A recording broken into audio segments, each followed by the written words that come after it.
Welcome বন্ধুরা, আজকে share করব বাঁধাকপির কাটলেট। এই কাটলেটগুলো কিন্তু ভীষণই ক্রিস্পি হয়, আপনারা দেখেই বুঝতে পারছেন। আর ভিতরে কোনো রকম বেসন বা চালের আটার যে কাই থাকে সেই কাইও থাকে না, একদম মরমরা টাইপের হয়। আর একটা খেয়ে কিন্তু আপনার মন ভরবে না, তার জন্য পরিমাণটা একটু বেশি করেই নিতে হবে।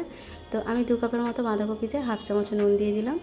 বাঁধাকপিটা আমি আগে থাকতে ধুয়ে সরু সরু করে কেটে রেখেছিলাম। তারপর নুন দিয়ে ভালোভাবে একটু প্রেসার দিয়ে মেখে নিতে হবে। নুন দেওয়ার ফলে বাঁধাকপিটা অনেক বেশি নরম হয়ে আসবে, আর যে এক্সট্রা পানিটা আছে সেটা বেরিয়ে আসবে। আমি যেহেতু বাঁধাকপিটা 2-3 দিন আগের পুরানো নিয়েছি, তার জন্য কিন্তু কোনো রকম পানি বের হয়নি। আর আপনাদের যদি টাটকা বাঁধাকপি হয় সেক্ষেত্রে পানিটা হাতে করে চেপে চেপে বের করে দিতে হবে, তা না হলে কিন্তু কাটলেটটা ক্রিস্পি তৈরি হবে না। তো ভালোভাবে বাঁধাকপিটা নরম করে নেওয়ার পর যে বাকি উপকরণগুলো আছে সেইগুলো অ্যাড করে নিতে হবে। তো প্রথমে আমি দিয়ে দেবো হাফ কাপের মতো ধনেপাতা কুচি, আর দিয়ে দেবো হাফ কাপের মতো পেঁয়াজ কুচি। পেঁয়াজটাও পাতলা করে কেটেছি। আর একটা কাঁচা লঙ্কা কুচি দিলাম। লঙ্কার ঝালটা যে যার স্বাদ মতো দেবেন। আর সামান্য একটু নুন দিলাম, যেহেতু আমি আগে নুন দিয়েছি। আর হাফ চামচ দিলাম চিনি। চিনিটা না চাইলে নাও দিতে পারেন। আর হাফ চামচ দিয়ে দিয়েছি লাল লঙ্কার গুঁড়ো, আর হাফ চামচ দিলাম ধনে গুঁড়ো। আর দিয়ে দেবো হাফ চামচের মতো চাট মশলা, আর দেবো হাফ চামচের মতো জিরে গুঁড়ো। এরপর দিয়ে দেবো 2 চামচের মতো বেসন, আপনারা চাইলে বেসনের জায়গায় ময়দাও দিতে পারেন। আর দিয়ে দেবো 2 চামচের মতো চালের আটা দিলে কি হয়, যে কাটলেটগুলো তৈরি হয় ভীষণই মরমরে ক্রিস্পি টাইপের হয়। তো চালের আটা দেওয়ার পর এতে দিয়ে দেবো হাফ চামচের মতো আদা রসুন বাটা। আর এই চামচেরই 1 চামচ দিয়ে দেবো টমেটো সস।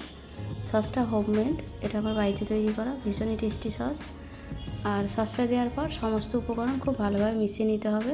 আর আমি কিন্তু বাইরে থেকে কোনো রকম পানি অ্যাড করব না, যেহেতু বাঁধাকপির মধ্যে এমনি নুন দেওয়ার ফলে একটু পানি বেরিয়ে এসছে। তো বাইরে থেকে কিন্তু কোনো রকম পানি দেওয়ার দরকার নেই। এইভাবে মাখাতে মাখাতে এটা নরম মতো হয়ে যাবে। আর যেহেতু বাঁধাকপিগুলো নিচের দিকে আছে আর রসালো মতো হয়ে গেছে নুন দেওয়ার ফলে, তার জন্য কিন্তু কোনো রকম পানি ছাড়াই এটা খুব সুন্দরভাবে মেশানো হয়ে যাবে। তো সব কিছু মাখিয়ে নেওয়ার পর আমি এতে সামান্য একটু গরম মশলা গুঁড়ো দিয়ে দেবো। যেহেতু এতে আদা রসুন বাটা দেওয়া আছে, গরম মশলা দিলে কিন্তু খেতে আরও বেশি টেস্টি লাগবে। তো গরম মশলা দিয়ে খুব ভালোভাবে মিশিয়ে নেওয়ার পর আমি কি করব, একটা প্লেটে যে কাটলেটের গোল গোল শেপ হয় সেটা আগে তৈরি করে নেব। আর তেল গরম করে একটা একটা করে তৈরি করে দিতে দিতে কিন্তু আগে কিছু হয়ে যায়। সেক্ষেত্রে কী হয়, একটা কাটলেট অনেক আগে ভাজা হয়ে যায় আর একটা একটু কাঁচা রয়ে যায়। তো তার জন্য আমি একটা প্লেট নিয়েছি, তাতে সামান্য একটু ঘি দিয়ে দেবো। ঘিটা দিয়ে প্লেটের গায়ে লাগিয়ে নেব যাতে তোলার সুবিধা হয়। আর ঘিয়ের একটা খুব ভালো স্মেল আছে, তো হাতেও একটু লাগিয়ে নেব যাতে শেপ দিতে সুবিধা হয়। আপনারা চাইলে তেলও লাগিয়ে নিতে পারেন। তারপর অল্প অল্প করে মিশ্রণ নিয়ে একটু চ্যাপটা গোল গোল টাইপের করে নেব, আর একটু চ্যাপটা টাইপের করব। তো সবগুলো আমি একটা প্লেটে তৈরি করে নেব, তারপরে ভাজার জন্য রেডি করব। আপনারা চাইলে তেলের উপর একটা একটা করে এমনিই ছেড়ে দিতে পারেন, তবে এগুলো একটু পাতলা পাতলা টাইপের করলে ভিতরের যে পেঁয়াজ বা উপকরণগুলো আছে সেগুলো খুব ভালোভাবে ফ্রাই হয়। তার জন্য একটু পাতলা করে গোল গোল টাইপের করলে খেতে ভালো লাগে। তো সবগুলো তৈরি করে নেওয়ার পর আমি গ্যাসের উপর প্যান বসাবো এইগুলো ভাজার জন্য। তো আগে প্রথমে সবগুলো তৈরি করে নিচ্ছি, তারপর আমি ভাজার জন্য রেডি করব। আর একটা প্যান বসিয়ে দিয়েছি গ্যাসের উপরে, এতে প্রয়োজন মতো তেল দিয়ে দিলাম। সাদা তেল দিয়েছি। তেলটা মিডিয়াম গরম হলে তারপর কাটলেটগুলো একটা একটা করে দিতে হবে। আর তেলটা মাঝারি গরম হলে তখনই দিতে হবে, খুব বেশি গরম তেলে দিলে দেওয়ার সঙ্গে সঙ্গে একটা সাইড চলে যাবে। তো মাঝারি গরম তেলে কাটলেটগুলো দিয়ে গ্যাসের হিটটা একদম লো করে দিতে হবে। যখন একটা সাইড লাল মতো হয়ে আসবে তখন কি করতে হবে, উল্টে দিতে হবে। আর উল্টে দিয়ে গ্যাসের হিটটাকে মিডিয়ামে করে দিতে হবে। তো আমি একটা একটা করে উল্টে দেবো। উল্টে দেওয়ার পর গ্যাসের হিটটাকে একটু বাড়িয়ে দিয়েছি, মানে মিডিয়ামের মতো করে দিয়ে একটা সাইড আবারও লাল করে ভেজে নেব। তো উল্টে পাল্টে লো টু মিডিয়াম ফ্লেমে এই কাটলেটগুলোকে লাল করে ভেজে নিতে হবে। আর গ্যাসের হিট যদি অনেক বেশি হাইতে থাকে তাহলে কি হবে, কাটলেটগুলো উপর দিকটা লাল হয়ে মানে ভাজা মতো হয়ে যাবে আর ভিতরটা কাঁচা থাকবে। তার জন্য কিন্তু লো টু মিডিয়াম হিটে এই কাটলেটগুলোকে ভেজে নিতে হবে। তো উল্টে পাল্টে প্রায় লাল মতো হয়ে এসছে।